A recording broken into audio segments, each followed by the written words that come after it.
पंचायती राज संस्थानों को मजबूत करने के उद्देश्य से ग्रामीण भारत के विकास का जो सपना देखा, आज़ादी के 75 साल के बाद भी आज ग्रामीण भारत हाशिए पर है। ऐसे में कई सामाजिक कार्यकर्ता, राजनीतिक कार्यकर्ता की भूमिका में आ गए पंचायत का विकास करने, लेकिन 75 साल के बाद भी ग्रामीण भारत की स्थिति कई सोशल ऑडिट और सेंटर फॉर डेवलपमेंट स्टडीज़ की रिपोर्ट के मुताबिक बिहार ही नहीं, देश के कई प्रदेशों की ग्रामीण भारत की स्थिति बहुत ही खराब है। ऐसे में हमारी यात्रा पहुंची है समस्तीपुर।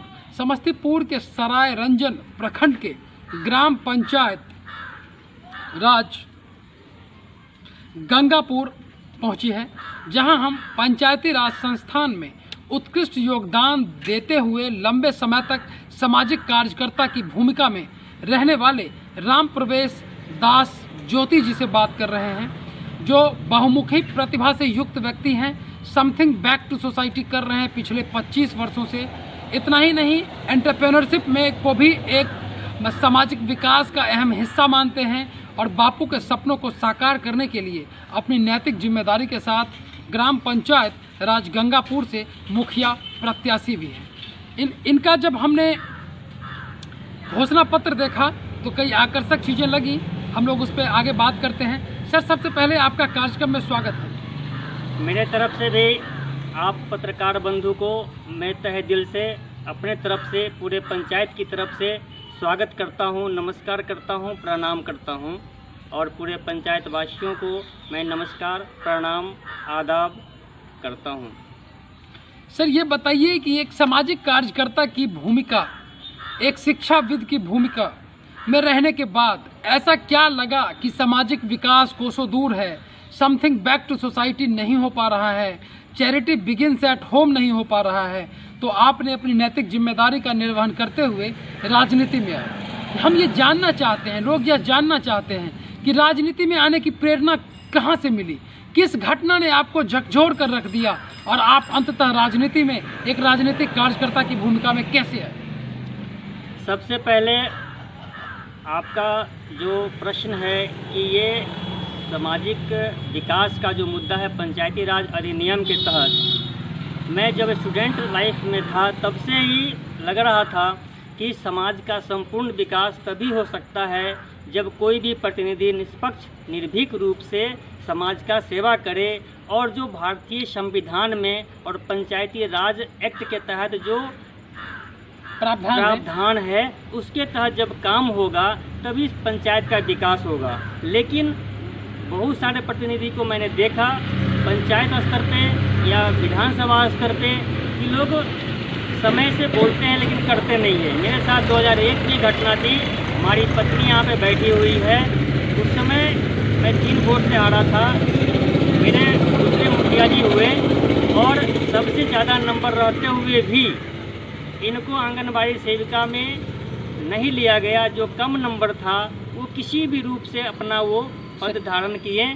उसमें उस समय मेरे से डिमांड किया गया था 20,000 रुपये का कि भाई फलाना ऑफिसर पैसा लेगा तब काम करेगा। मैं उसी समय ठान लिया कि आज हो या 20 साल बाद हो, कभी भी यदि समाज हमको सेवा का मौका देते हैं तो ये 2,000 4,000 लेने वाली काम को मैं 200% बंद करूंगा। उसके लिए जो भी करना पड़ेगा मैं करूंगा। निगरानी कमेटी का गठन करूंगा और सामाजिक जो व्यवस्था है इसको मैं चेंज करूंगा, लोगों को जागरूक करूंगा, शिक्षित करने का प्रयास करूंगा और उनके अधिकार और कर्तव्य की तहत उनको जागृत करने का काम करते हुए महात्मा गांधी जी का जो सपना है उस सपना को घर घर तक पहुंचाएंगे और समाज के विकास में पूरा योगदान समाज के तहत, समाज के साथ मिलकर हम समाज का विकास करेंगे। माननीय मुख्यमंत्री नीतीश कुमार की महत्वाकांक्षी परियोजना 7 निश्चय, जिसमें जल नल, गली नली और कई सारे स्कीम थे, उन योजनाओं को आज स्थिति बहुत ही खराब है। पिछले पंचवर्षीय योजना में 2016 में इस योजना का शुरुआत हुआ था। 5 साल बीत जाने के बाद भी आज ये योजना हाशिए पर है। ऐसे में आप अपने नेतृत्व में इस योजना का कैसे सफल क्रियान्वयन करेंगे? जो भी माननीय मुख्यमंत्री बिहार सरकार के द्वारा हो या पंचायती राज अधिनियम के तहत हो, पंचायती राज विभाग के तहत है, जो भी योजनाएं आएंगी उसका मैं पूरी योजना को पूरी पारदर्शिता के साथ में आम सभा में रखूँगा। पंचायत के विकास के लिए निगरानी कमेटी का गठन करूँगा और उस योजना के बारे में अक्षरशः लोगों को बताते हुए उनके योगदान से, उनकी सहमति से पूरी पारदर्शिता के साथ लागू करूँगा। उसके लिए मैं कटिबद्ध हूँ, वचनबद्ध हूँ और मैं भी शपथ लिया हुआ हूँ कि बिना किसी एक पैसा का हेरा फेरी किए हुए मैं पूरा पंचायत में 100% काम कराऊंगा और उसके लिए चाहे हमें जो करना पड़े मैं करूंगा और अक्षरशः उस काम को कराऊंगा, उस नियम के साथ कराऊंगा। महात्मा गांधी को सच्ची श्रद्धांजलि देने के उद्देश्य से नरेगा और मनरेगा जैसी योजनाएं ग्रामीण युवाओं को बेरोजगारी, पलायन की समस्याओं से निजात देने के उद्देश्य से और ग्रामीण अर्थव्यवस्था में सरकारी सहयोग की दृष्टि से जनता की क्रय शक्ति को बढ़ाने के उद्देश्य से ग्रामीण विकास मंत्रालय द्वारा इस योजना का शुरुआत हुआ। लेकिन आज भी नरेगा, मनरेगा जैसी योजनाओं में व्याप्त भ्रष्टाचार है। फर्जी जॉब कार्ड धारकों के द्वारा यह एक संगठित लूट का हिस्सा बन गया है।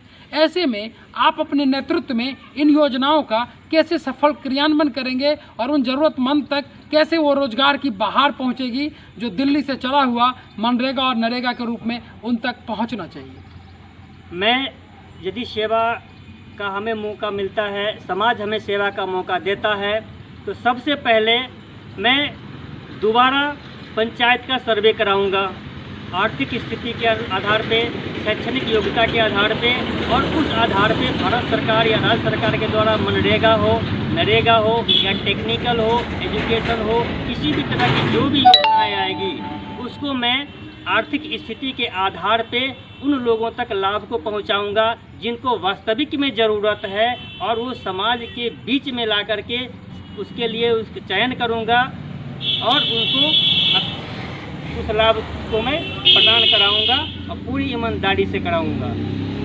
आज युवा नशा, बेरोजगारी और पलायन जैसी समस्या से गुजर रहे हैं। गांधी ने कभी कहे थे कि education is one time investment to build of society, और आज भी युवा स्वरोजगार और रोजगार की तलाश में माइग्रेशन कर जाते हैं।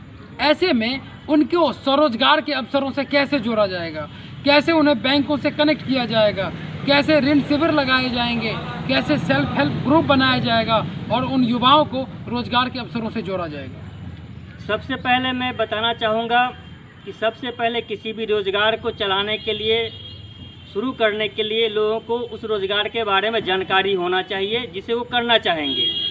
तो मेरा विचार है कि सर्वप्रथम मैं भारत सरकार से हो या राज्य सरकार से हो या जिला प्रशासन से हो, मैं चाहूँगा कि स्कूल से ही, प्राथमिक शिक्षा से, प्राथमिक स्तर से ही बच्चों में तकनीकी ज्ञान की शुरुआत किया जाए, उनको ज्ञान देने का काम किया जाए और बच्चों में उस चीज़ को हम लोग खोज करेंगे कि बच्चे किस तरह का काम करना चाहते हैं। उनके लिए टेक्निकल जानकारी प्राथमिक स्तर से ही स्कूल से शुरू कराएंगे ताकि अपने अपर लेवल पर जाने के उनमें सोचने समझने की शक्ति आ जाए। पहला तो ये करूँगा। दूसरा कि रोजगार के लिए, रोजगार गाँव में बहुत है। उस जो आज के लोग यहाँ गांव से बाहर जा कर के अपशब्द सुन के भी मजबूरी में काम करते हैं, मैं चाहता हूँ कि वो रोज़गार मैं यहाँ कराऊँगा। चाहे कुटीर उद्योग हो, बहुत सारे उद्योग हैं, सत्तू बनाने का है, मसाला बनाने का है, पापड़ बनाने का है, मोबाइल चार्जर बनाने का है, सर्फ बनाने का है। सर्फ, साबुन, मोमबत्ती और अगरबत्ती और चार्जर का तो मैं खुद ट्रेनिंग दूँगा क्योंकि मैं भी ट्रेनिंग किया हुआ हूँ। मैं स्वरोजगार की योजना को भारत सरकार से, राज्य सरकार से प्रार्थना करके जैसे भी हो गांव में स्थापित कराऊंगा। उसके लिए जगह जगह जहां बिहार सरकार का ज़मीन होगा, नहीं होगा तो अपना जगह जितना हो सकता है मैं दूंगा, वहां मैं कुटीर उद्योग के लिए ट्रेनिंग का व्यवस्था कराऊंगा। स्वरोजगार के लिए लोगों को जागरूक करूंगा, उनको प्रशिक्षित करने का काम करने की व्यवस्था कराऊंगा ताकि लोग गाँव घर छोड़ के अपनी बहू, बेटी, पिता, बूढ़े पिता को छोड़ के बाहर नहीं जाएं, गांव में रहकर ही वो अपने बच्चों को भरण पोषण सर उठा के जिएंगे, सर उठा के काम करके अपने बच्चों के साथ रहें, उसके लिए मैं काम करूँगा और सारे प्रशिक्षण की व्यवस्था मैं करा सकता हूँ। और समाज का देन है, माता पिता की कृपा है, उसके लिए मैं चाहूँगा। मैं मुख्यमंत्री से मिलता हूँ, प्रधानमंत्री से मिलना चलेगा तो मैं मिलूँगा, कहीं भी जाऊंगा, लेकिन अपने पंचायत को मैं चाहता हूं कि एक राष्ट्रीय प्रतीक बनाऊं, राष्ट्रीय सम्मान दिलाऊं और पंचायत का नाम जिला में नहीं, स्टेट में नहीं, पूरे भारत में हो। जिस तरह का एक कर्नाटक साइड की एक पंचायत का नाम राष्ट्रीय स्तर पर मॉडल पंचायत बनाया गया। महिलाओं भी रोजगार की समस्या और स्वरोजगार की समस्याओं से ग्रसित हैं। लगभग आधी आबादी महिलाओं का है। ऐसे में जो समस्याएं युवा जिस समस्या से पीड़ित हैं, इसी समस्या से लगभग महिलाएं भी लंबे अरसे से जूझ रही हैं। ऐसे में महिलाओं को भी क्या स्वरोजगार के उन्हीं अवसरों का मौका मिलेगा जिस तरह से आपने युवाओं के बारे में बताया है? महिला हमारे घर की लक्ष्मी होती है। जब लक्ष्मी सही रहेंगी तो हम खुद सही हो सकते हैं। इसीलिए मैं अपने पंचायत का उन सभी शिक्षित महिलाओं को सबसे पहले मैं संपर्क करूंगा, उनके परिवार के थ्रू, और उनको मैं जागृत करूंगा रोजगार के प्रति, स्वरोजगार के प्रति। एक छोटा सा उदाहरण के स्वरूप में कोई रुमाल बनाना जानते होंगे, कोई सिलाई कटाई जानते होंगे, जो जिस तरह का काम करना चाहेंगे उनको मैं जागृत करूंगा और उनके ही मोहल्ले में एक ग्रुप बनाऊंगा। अब ग्रुप को सरकार के थ्रू हो, अपने थ्रू पंचायत के थ्रू हो, जैसे भी हो, उनको ट्रेनिंग दिला करके, उनको प्रशिक्षण दिला करके स्वरोजगार के लिए उनको जागृत करके स्वरोजगार का व्यवस्था कराऊंगा, ताकि वो भी अपने घर में रह करके बच्चों के लिए, परिवार के लिए कुछ उपार्जन कर सके और अपने पति के आय में सहयोग कर सके और अपने परिवार को अच्छी तरह भरण पोषण कर सके। उनको मैं लामबंद करूंगा, गोलबंद करूंगा, ट्रेनिंग दूंगा, दिलाऊंगा और उनको रोजगार की तरफ मैं कन्वर्ट करूंगा। भ्रष्टाचार इस देश की एक अहम समस्या हो गई है। ट्रांसपेरेंसी इंटरनेशनल की हालिया रिपोर्ट में भी यह कहा गया है कि देश में सरकारी कार्यक्रम में व्याप्त भ्रष्टाचार है। ऐसे में आम सभा नहीं हो रहा है, वार्डों में आम सभा नहीं हो रहा है, ग्राम पंचायतों में आम सभा नहीं हो रहा है, तो भ्रष्टाचार पर कैसे नकेल कसा जाएगा? भ्रष्टाचार कैसे कम होगा? ये भ्रष्टाचार की समस्या को आप कैसे देखते हैं, कैसे इसे कम करेंगे?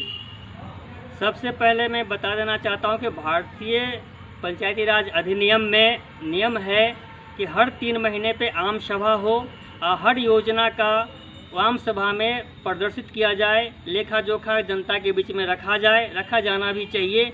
लेकिन मुझे नहीं लगता है कि ये अक्षरशः हर पंचायत, किसी पंचायत में लागू हुआ हो। कुछ पंचायत में हुआ होगा।